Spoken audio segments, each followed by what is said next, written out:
good morning. Neil, Magpi Brewing. So we're back again and we're back in the brew room. It's been a while. Anyway, today we're going to knock out a brew, 46 litres.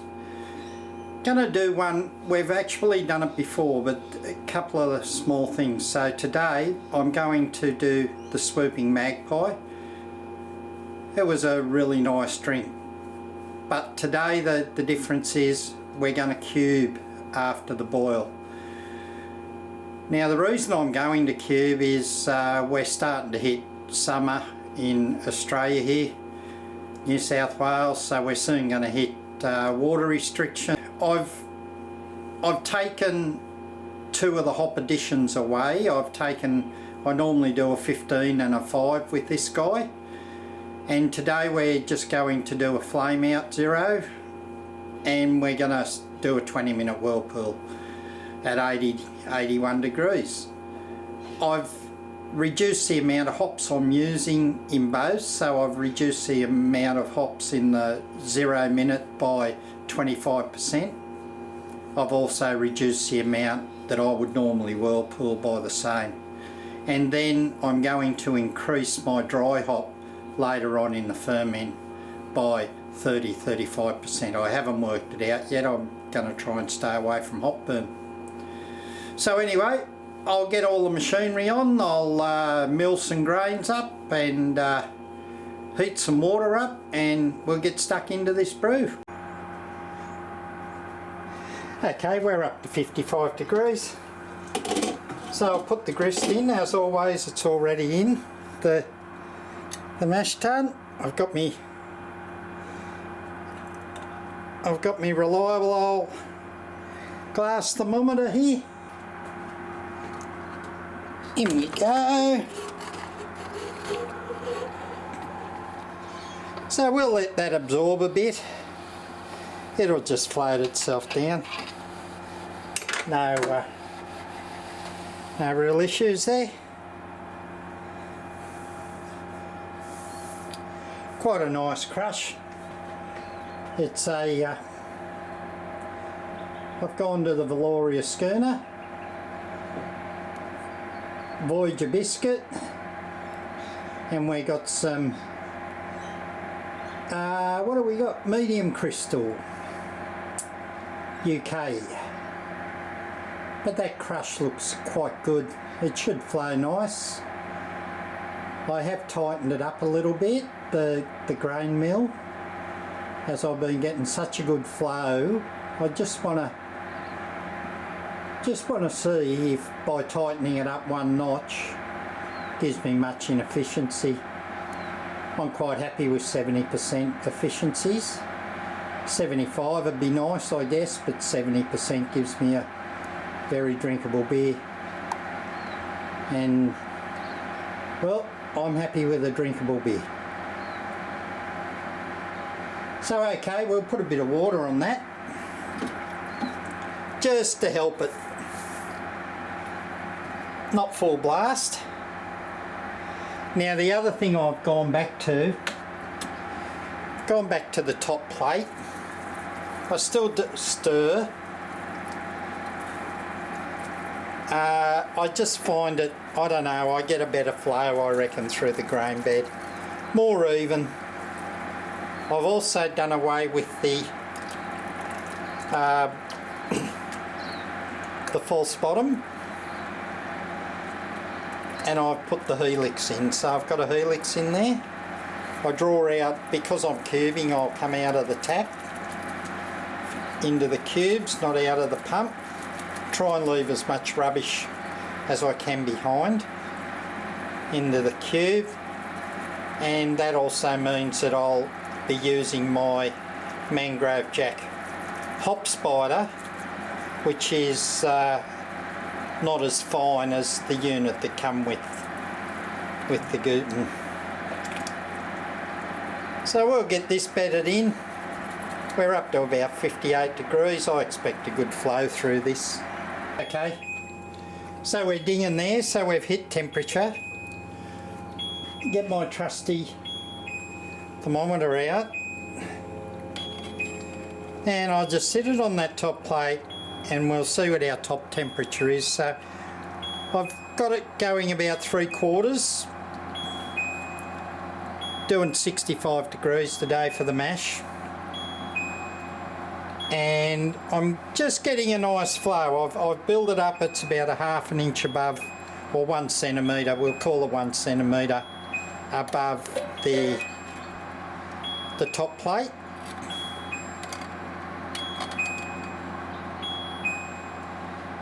And I've got this Guten tuned in pretty good now. I've mucked around with the temperature and it's pretty good. Maybe 1 degree either way sometimes, but I mean 1 degree's not much when you're at 66, 65.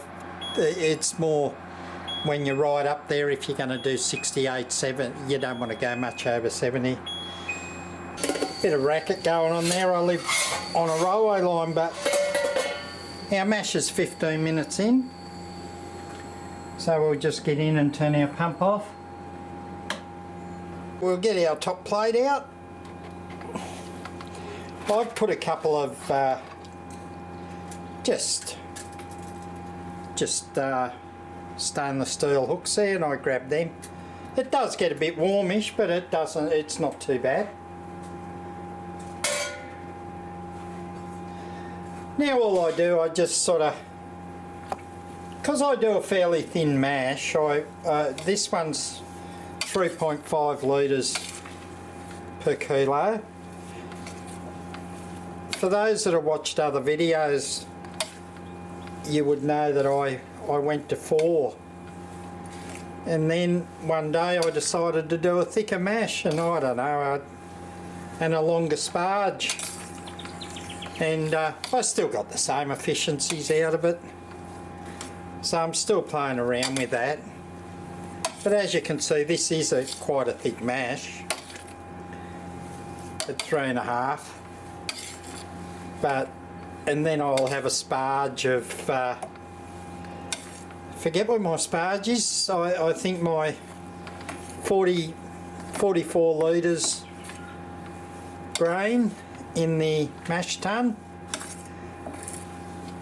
and about a 22 litre sparge. Might be 26 litre sparge, I think. But anyway, doesn't seem to make much of a difference.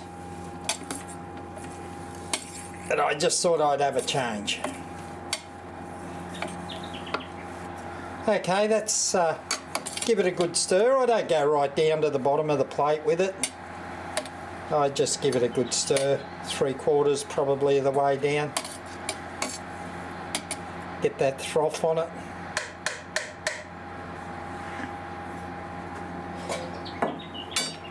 So we'll just get our top plate back on there. I got to keep tightening these things up. I should buy some stainless steel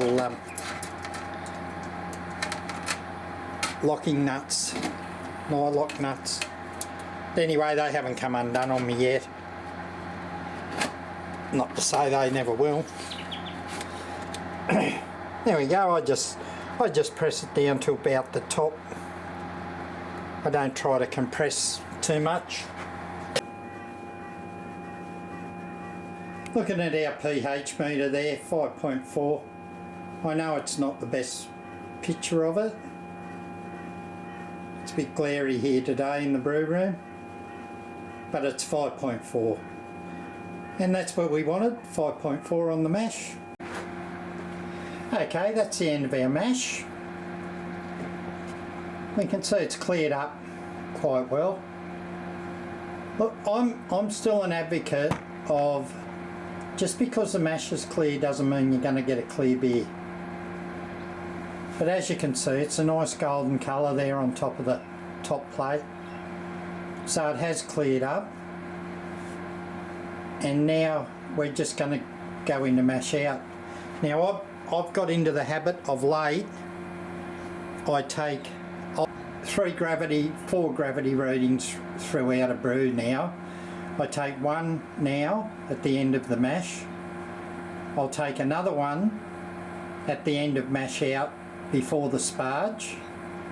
Then I'll do my pre-boil, and then I'll do end original gravity.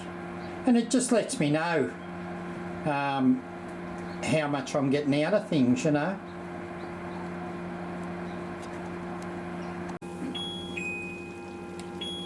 Okay, as you can hear there, we're at the end of our 20-minute mash out, and I must say we're very, very clear now. Great golden, dark golden brown colour, which I expect. I've got a kilo of biscuit in this one, and a kilo and 600 grams of medium crystal. So it's going to be a darkish type beer, probably, hopefully with a reddish tinge. Alright, we'll get in and we'll get this basket out, and we'll start our sparge.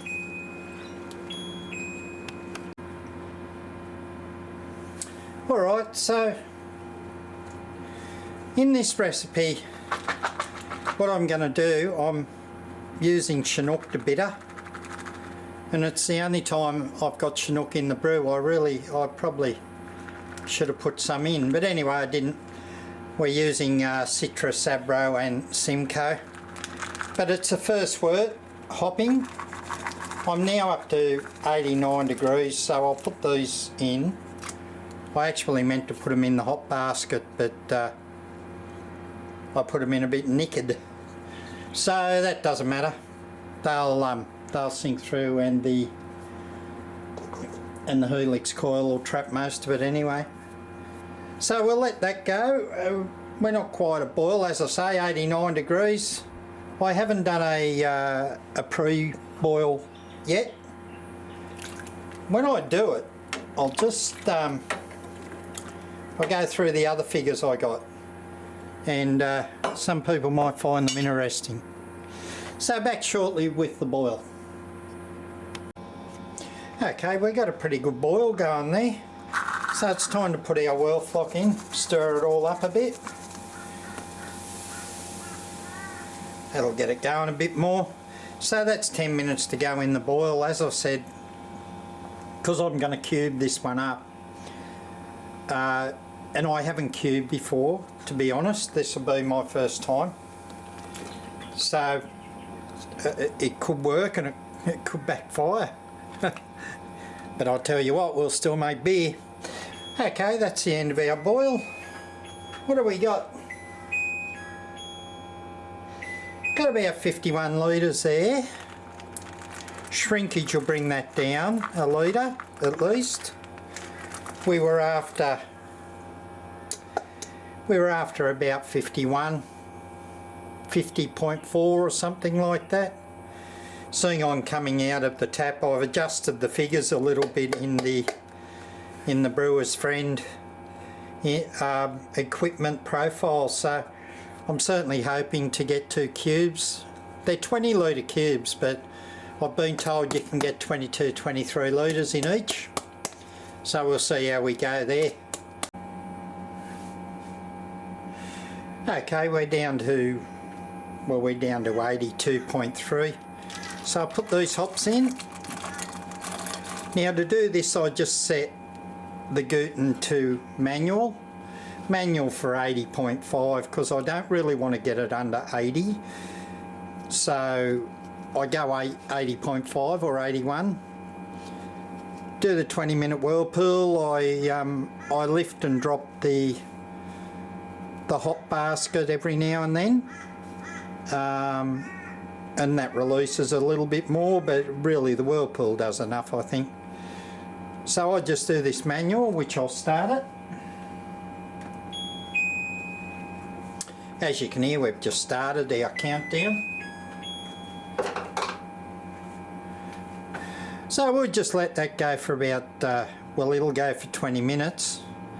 Then I've already prepared the cubes. The cubes have been cleaned and sanitised. It's only the first time I'll be using them. So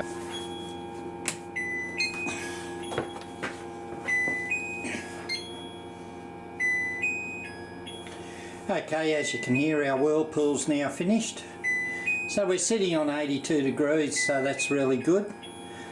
What I've done, I've just so that I know how much I'll get in these cubes, I've actually set it on my scales. So let's start it. Get it in there while it's still hot.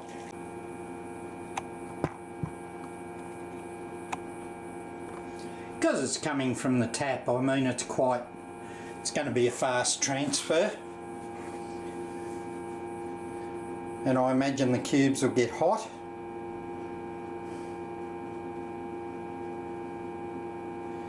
But yeah, just going on what I've been told, you can get more than, you actually get more than 20 litres because the hot liquid bulges the cube out somewhat.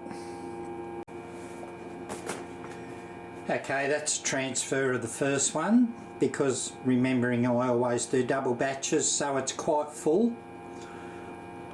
And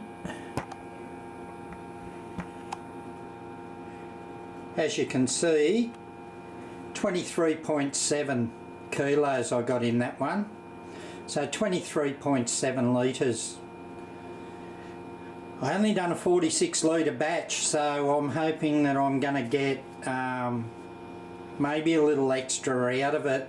I may have to tip it up a bit. We'll see how we go with the second one, which I'll get in as we're just on 80.1, so I'll get that second one going now. Well, quite successful. There's the other one. So the other one's done it again. The second cube is now done, and it's also 23.7. Now I'm right at the top of the tap, so I've actually, coming out of the tap, I've fluked it really. I've fluked my equipment profile. I suppose I could call it skillfully. I've skillfully estimated the right profile for the cubes. I actually profiled it for 23.5. So done pretty well. So that's a pretty successful brew day today. We've got 47 litres of beer out of it. All went well. So now we'll just see how this cubing goes now. And when when I ferment these in a few days' time, I'll actually be using the new hydrometer that I'd done a bit of a setup video on yesterday. Now I know the video is a bit rough, but I was completely new to the hydrometer. I've never come across it before, and I've never set a spindle up either, and it's very similar to a spindle in operation. But anyway, we're going to set it up, or I did set it up, and we're going to drop it in this batch along with my Tilt Pro and do a bit of a comparison and review on that. So until next time guys, it's Neil from Magpi Brewing saying cheerio and have a good day.